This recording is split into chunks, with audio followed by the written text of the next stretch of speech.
રાજકોટના જેતલસર રેલવે જંકશનનો વિવાદ છેલ્લા 4 મહિનાથી ચાલી રહ્યો છે।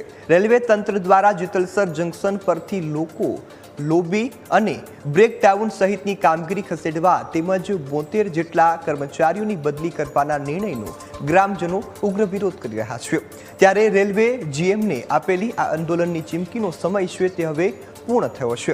તો સમય પૂર્ણ થતાં ધારાસભ્ય જયેશ રાદડિયાએ જેતલસર પહોંચી ગ્રામજનો સાથે બેઠક યોજી હતી। રેલવે તંત્ર દ્વારા હાલ સ્ટાફની બદલી રોકવાની પ્રક્રિયા શરૂ કરી દેવામાં આવી છે। જો રેલવે પ્રશાસન દ્વારા લેખિત ઓર્ડર કરવામાં હજુ આવ્યો નથી અને જો હજુ પણ વિલંબ થશે તો આગામી દિવસોમાં ઉગ્ર આંદોલન કરવામાં આવશે। જેતલસર જંકશનનું ઐતિહાસિક મહત્વ જાળવી રાખવા માટે આ લડત અનિવાર્ય બની છે। આપ્યું હતું એની ઉપર હું અડગ જ છું।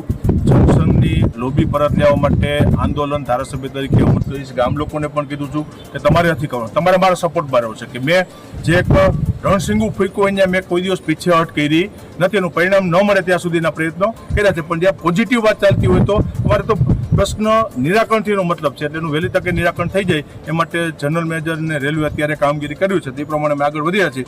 નહીં થાય આવનારા દિવસોની અંદર તો પછી મારા સમય મુજબ મેં કીધું હતું એમ કે આંદોલન કરવાની છે, તો મારી આવનારા દિવસોની અંદર તૈયારી છે।